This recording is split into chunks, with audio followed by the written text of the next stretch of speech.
അങ്ങനെ പറയാറുള്ളത്. എന്നാലും മങ്കൂസിന്റെ ഒന്ന് ഞാൻ പറഞ്ഞുതരപ്പോ സമയമല്ല, നമുക്ക് ഇനിയും വരേണ്ടി വരികയാണെങ്കിൽ പിന്നെയും വരാനോ.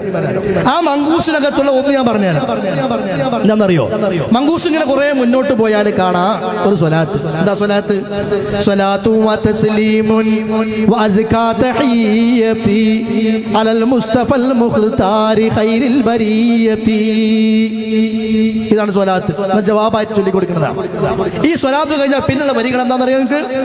أيا صوانم العيد الذي صف حوله صناديد من وفد بعيد ومن قرب تنكست مقلوبا فما ذاك قل لنا فمن حزننا قد ضرت العير بالصعب صلاة وتسليم وأزكى تحيتي على المصطفى المختار خير البرية وإن كنت من ذنب أطينا فإننا نبوء بإقرار ونلوي عن الذنب.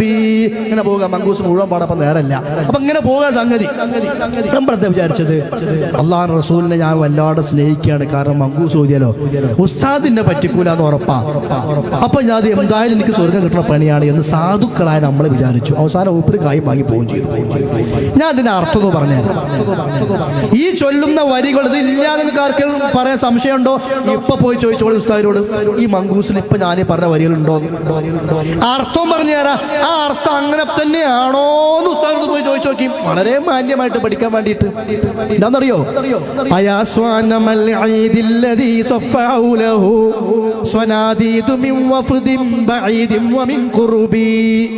മക്കത്തെ മുശ്രിക്കുകളുടെ നേതാവായിരുന്നു ഉസ്മാൻ ഇബ്നു ഹുവൈരിസ്. ആ ഉസ്മാൻ ഇബ്നു ഹുവൈരിസ് എന്നും അവരുടെ ഉത്സവപ്പറമ്പിൽ വിഗ്രഹങ്ങൾ കുറെ ഉണ്ട്. ഇബ്രാഹിം നബി, ഇസ്മായിൽ നബി, ലാത്ത ഉസ്സ മനാത്ത പലരും ഉണ്ട്. അവിടെ വന്ന് നോക്കുമ്പോ വിഗ്രഹം ഇങ്ങനെ മറിഞ്ഞടക്കുകയാണ്. എന്നും കുത്തനെ നിൽക്കുന്ന വിഗ്രഹം മറിഞ്ഞു കിടക്കുകയാണ്. ആ മറിഞ്ഞു കിടക്കുന്ന വിഗ്രഹത്തെ പിടിച്ച് എണീപ്പിച്ച് നിർത്തി. പക്ഷെ നിർത്തിയിട്ടത് നിൽക്കണില്ല, വീഴാണ്.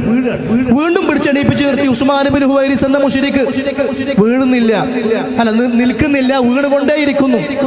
സങ്കടം സഹിക്കണില്ല. എന്താ വിഗ്രഹം ഇങ്ങനെ വീണുകൊണ്ടിരിക്കുന്നത്? അതിന്റെ മുമ്പിലല്ല പ്രാർത്ഥിക്കേണ്ടത്, അതിങ്ങനെ വീഴുക. അപ്പൊ ആ വിഗ്രഹത്തിന്റെ മുമ്പിൽ നിന്നിട്ട് ഉസ്മാൻ പാടുക. ഈ മുശ്രിക്ക് പാടുകയാണ്. എന്താ പാട്ട്?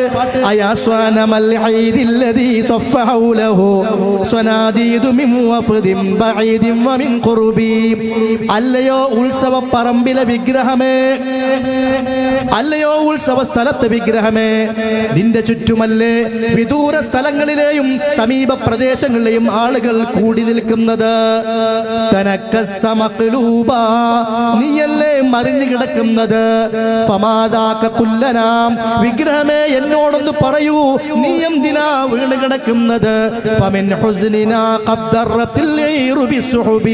വിഗ്രഹമേ നീ വീണ് കിടക്കുന്ന കാഴ്ച കണ്ടിട്ട് സഹിക്കവയ്യാതെ ഞാൻ കരയുകയാണ്. കരഞ്ഞ് കരഞ്ഞ് എന്റെ കണ്ണീരിലൂടെ ഒട്ടകങ്ങൾ ചുമക്കുന്ന ചരക്ക് ചുമക്കുന്ന ഒട്ടകങ്ങൾ കൂടി ഒലിച്ചു പോകാറായിട്ടുണ്ട്. അത്രക്ക് വിഗ്രഹങ്ങളെ ഞാൻ കരഞ്ഞിട്ടുണ്ട്. പൊന്നു വിഗ്രഹങ്ങളെ പറയൂ, നിങ്ങൾ എന്തിനാ വീണ് കിടക്കുന്നത്? മറ്റേ കാക്ക സലാത്തും വതസ്ലീമുൻ വഅസ്കാ തഹിയ്യതി അലൽ മുസ്തഫൽ മുഖ്താരി ഖൈറിൽ ബരിയതി. വല്ല ബന്ധമുണ്ടോ പൊന്നാര മണിമുത്തുകളെ? ഉണ്ടോ? വല്ല കാര്യമുണ്ടോ?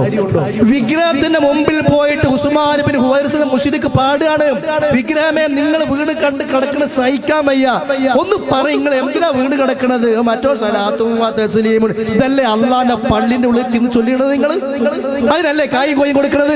ഇത് മങ്കൂസിന് ഇല്ലാന്ന് പറയാൻ മൂക്ക് കീഴ്പ്പെട്ടുള്ള ആർക്കും സാധിക്കും? ഇതിന്റെ അർത്ഥം അങ്ങനെ അല്ലാതെ നിങ്ങൾക്ക് പറയാൻ സാധിക്കോ? അടുത്ത വരി എന്താന്ന് കേട്ടോ, അടുത്ത വരി കേട്ടോ. أتينا فإننا نبوء بإقرار ونلوي عن الذنب. അല്ലയോ വിഗ്രഹങ്ങളെ, ഞങ്ങൾ ചെയ്ത വല്ല തെറ്റും മൂലമാണ് നിങ്ങൾ വീണ് കിടക്കുന്നത് എങ്കിൽ ഞങ്ങൾ ഇതാ മാപ്പ് അപേക്ഷിക്കുകയാണ്, മാപ്പ് തരണേ. പച്ച ശിർക്ക് ഉമ്മത്തിനെ കുറിച്ച് ചെയ്യിപ്പിക്കാം. പേരെന്താ? സുന്നത്യമായത് തോന്നിയാസം. വിഗ്രഹങ്ങളെ മാപ്പാക്കണേന്ന് അല്ലേ? ഇത് ഞങ്ങൾ പറഞ്ഞാൽ ഞങ്ങളോട് മുണ്ടരുത്, ഞങ്ങളോട് സലാം പറയരുത്, ഞങ്ങളെ വിളിക്കരുത്. വിളിക്കണ്ട, നിങ്ങൾ വിളിക്കാതിരിക്കാനുള്ളത് ഈ കോലത്തിലാണെങ്കിൽ. അത്ര അത്രയ്ക്ക് വലിയ കുഫറാണത്. പേര് മദ്ഹാണ് പോലും. ഇത് വിഷയം ഗൗരവമുണ്ട്, ആ ഗൗരവത്തിൽ തന്നെ പറയും. കാരണം ഉമ്മത്തിനെ നിങ്ങൾ പറ്റിച്ചുകൊണ്ടിരിക്കുക. ഇനി ചിന്തിച്ചോളൂ, ഉസ്താദ്മാർ ഞങ്ങളെ പറ്റിക്കുമല്ലേ എന്ന്. വിഗ്രഹങ്ങളെ മാപ്പാക്കണേന്ന് എവിടുന്ന്? അള്ളാന്റെ പള്ളിയിലുള്ളന്ന്. അള്ളാഹ് പറഞ്ഞ എന്താ? വന്നൽ മസാജിദലില്ല ഫലാ തദഉ മഅല്ലാഹി അഹദാ. പള്ളികൾ അള്ളാന്റേതാണ്. അള്ളാഹിനോടൊപ്പം നിങ്ങൾ ഒരാളെയും വിളിക്കല്ലേ എന്ന് പറയുമ്പോ ഓരോ കൊല്ലവും പ്രവാചകന്റെ ജന്മം വരുമ്പോ ആ സന്ദർഭത്തിലൊക്കെ മങ്കൂസ് ചൊല്ലിപ്പിച്ചുകൊണ്ട് ഉമ്മത്തിനെ കൊണ്ട് ശിർക്ക് ചെയ്യിപ്പിക്കുന്ന ആളുകൾ നമ്മുടെ കൂട്ടത്തിലുണ്ട്. പുരോഹിതന്മാർ പഴയകാല ചരിത്രം കൊണ്ടും ആവർത്തിക്കുന്നു. എന്നാൽ ഒരു മങ്കൂസിന്റെ കാര്യം കുറച്ച് മാത്രം പറഞ്ഞതാ, ഫുൾ അങ്ങോട്ട് നീങ്ങാൻ നേരല്ല. ഇങ്ങനെ പലതും ഉണ്ട്. അതുകൊണ്ട് സഹോദരന്മാരെ, നമ്മൾ ചെയ്യേണ്ട പണി എന്താണെന്നറിയോ? നമ്മുടെ പ്രവർത്തനങ്ങളെയും നമ്മുടെ വിശ്വാസങ്ങളെയും ഞാൻ നേരത്തെ പറഞ്ഞ ഹുദയാകുന്ന ഖുർആനും ഹുദയാകുന്ന ഹദീസും വെച്ചിട്ട് ഒന്ന് ബന്ധപ്പെടുത്തി പരിശോധിക്കുക. എന്തൊക്കെ അല്ലാഹു റസൂൽ പഠിപ്പിച്ചത് ഉള്ളത് ഇല്ലാത്തൊക്കെ ഒഴിവാക്കിക്കളി. ആരും ഒന്നും പറയില്ല. ഈ ദുനിയാവിലുള്ള എല്ലാവരും നമ്മൾ ആക്ഷേപിച്ചു വെക്കുക.